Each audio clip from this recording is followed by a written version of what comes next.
Всем привет! Рада видеть вас на канале Колыбель искусства. С вами, как всегда, Мирослава. Сегодня я начну видео с приятной новости. Я решила провести конкурс среди своих подписчиков.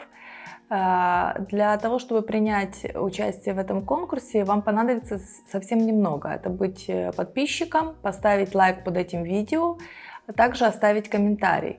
Розыгрыш будет проходить среди более активных комментаторов, скажем так. Чем больше комментариев вы оставите, тем больше шансов у вас выиграть вот такие замечательные весенние летние карты декупажные итальянского производства, совершенно потрясающего качества. Их будет 5 штук, победителей будет 3 человека. Значит, выбирать победителя буду не я, это будет генератор случайных цифр. Поэтому, опять-таки, возвращаясь, напоминаю, более активные будете в своих комментариях, больше шанс у вас выиграть и стать победителем.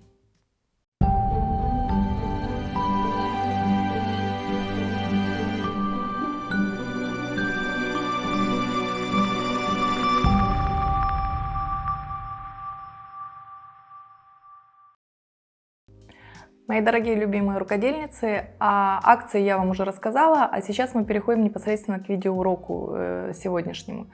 На этом видеоуроке я сделаю, вы вместе со мной, я надеюсь, нарядную корзину. Она очень достаточно широкое применение может быть, да, у этих корзин. Можно это красиво оформить подарок или украсить свою кухню, дачу, как угодно. Но, конечно, более актуально в период пасхальных праздников, потому что, конечно, мы все ходим в храм, в соборы, в церкви, да, и свои замечательные куличи ставим в корзины. И если это еще красиво, нарядно все украшено, более приятно, более светлые ощущения праздника у вас происходят. Для сегодняшнего видеоурока понадобится непосредственно корзина из лозы, кисточки, акриловые краски, лаки, воски. Как всегда, полное описание ниже под видео. Обращайте на это внимание.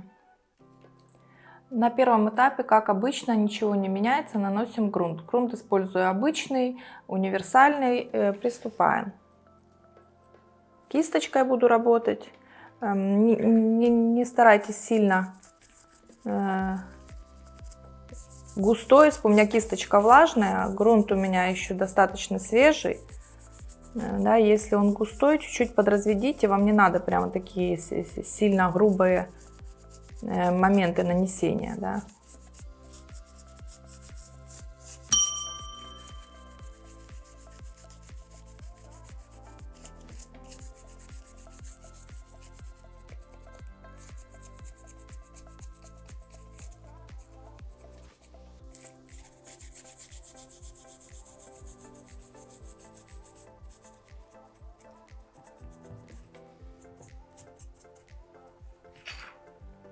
Так, корзина полностью покрыта грунтом. Сейчас я ее просушу и немножечко пройдусь сверху мелкозернистой наждачной бумагой.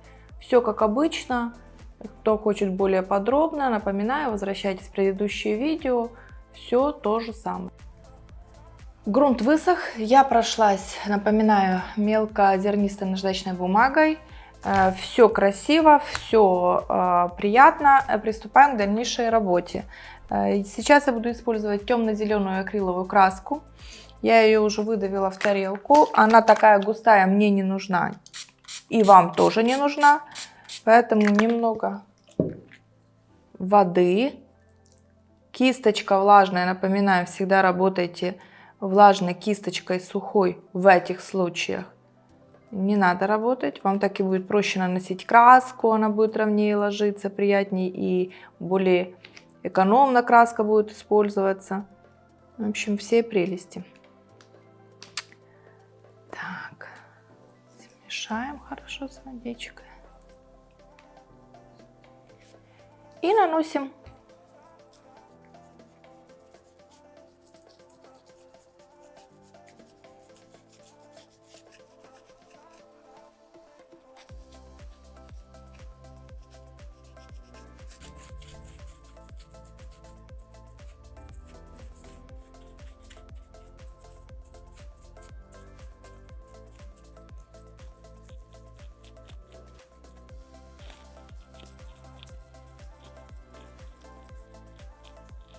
Корзина покрыта полностью, и сейчас ее следует хорошенько высушить. Так, краска высохла, и на этом этапе я покрою всю поверхность корзины, внешнюю и внутреннюю, воском, жидким воском. Он на водной основе. Из него убрали такой грубый, да, парафин весь, но все свойства, в принципе, он как финишное покрытие вполне может работать. Хорошая история, и можно, что примечательно, этим воском работать и до нанесения краски, после нанесения краски. Также, если вы использовали лак, он абсолютно не будет вам в этом мешать. Он работает и с меловыми, и с акриловыми красками на водной основе. Опять-таки, все материалы на водной основе друг с другом дружат и прекрасно работают.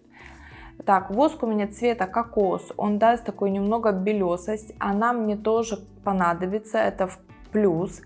Если вдруг у вас нет такого воска, у вас прозрачный, например, воск, пожалуйста, используйте, никаким образом не влияет. Если у вас совсем нет жидкого воска, используйте свечу, обычную свечу, точно так же, как мы использовали на мастер-классе. Панно мы делали в стиле шабби-шик. Если вы не знаете, как это делать, вернитесь в мастер-класс панно шабби-шик и посмотрите, как это делается. Приступаем. Воск.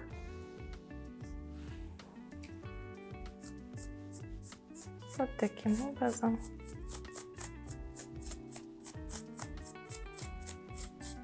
Наношу. Что это мне даст? Он не даст хорошо ровно лечь следующему слою краски.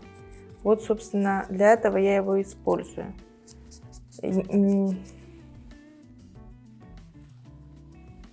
Как один из вариантов, как можно еще добиться вот таких неровной истории на поверхности, да, неровного нанесения, неравномерного нанесения, скажем так, краски. Более правильно будет неравномерного нанесения.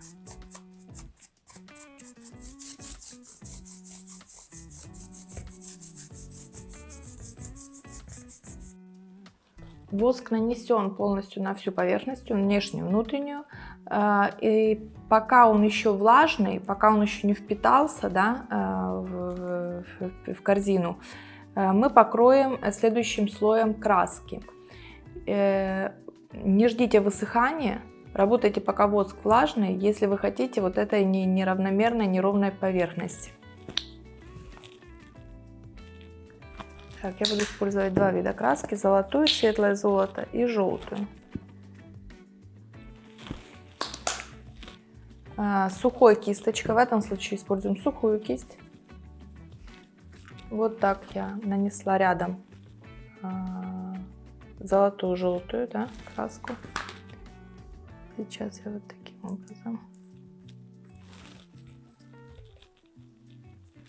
И вот просто вот так по поверхности буду проходиться. Видите, пока воск влажный, он не дает краске хорошо лечь, сильно, да, густо. Такой уже состаренный вид дает. То, что необходимо.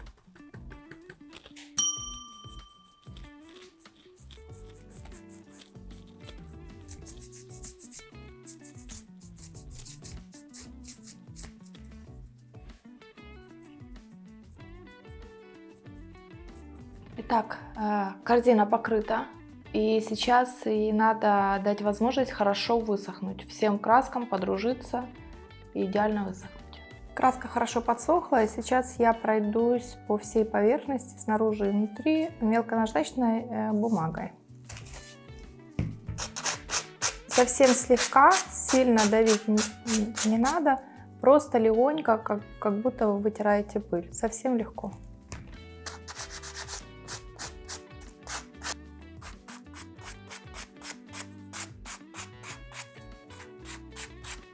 Я прошлась мелкозернистой наждачной бумагой, убрала всю пыль, остатки краски. И сейчас опять-таки буду использовать жидкий воск. Это будет финишное покрытие, защитное покрытие корзины. Вы можете использовать лак совершенно спокойно. матовый лак, глянцевый, уж по вашему усмотрению, смотря какого эффекта вы хотите добиться. Значит, что я делаю? Воск снова кисточкой наношу. Наношу кисточкой.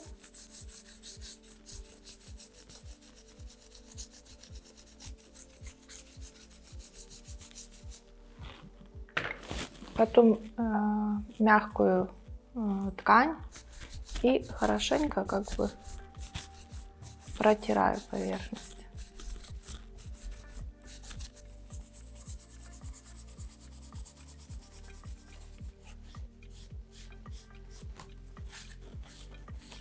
Так, все, поверхность защищена, и сейчас переходим к украшению. Так, после того, как воск высох, я посмотрела и все-таки хочу еще немного дополнительно украсить жидкой поталью. Чуть-чуть такой легкости, воздушности, нарядности добавить к корзине. Цвет шампань, жидкая поталь. Я ее взбалтываю перед работой обязательно.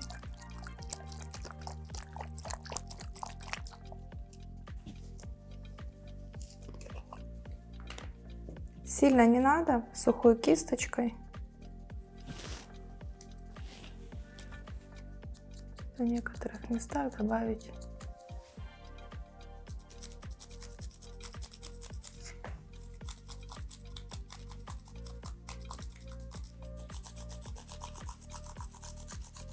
Так, ну вот и все. Так мне нравится намного больше. И сейчас будем украшать цветами. Для украшения корзины я буду использовать искусственные цветы. Некоторые я приобрела в магазине. Розы я сделала своими руками из Фоамирана. Если вам будет интересен мастер-класс по созданию цветов из Фоамирана, пожалуйста, пишите комментарии, сообщайте о том, что вам это интересно, вы хотели бы научиться. Я с удовольствием сниму для вас несколько мастер-классов, может быть и больше. Я преподавала ранее флористику, а именно создание цветов из фома. В прошлом у меня была своя студия, и мастер-классы я проводила непосредственно в студии. Сейчас могу сделать это для вас в формате видеосъемки. Поэтому, пожалуйста, обращайте внимание на это, думайте, пишите свои комментарии. Так, приступаем к украшению. Фрезии у меня белые, желтые розы. Сейчас я буду прикладывать, смотреть, как мне нравится, да, создавать некую композицию на поверхности. После чего с помощью клея Космофен, также можно использовать супермоменты любые, горячий пистолет, как вам удобнее, чем удобнее вам пользоваться. Единственное, я лично горячий пистолет в этих целях не очень люблю, но это на ваше усмотрение, он вполне рабочий.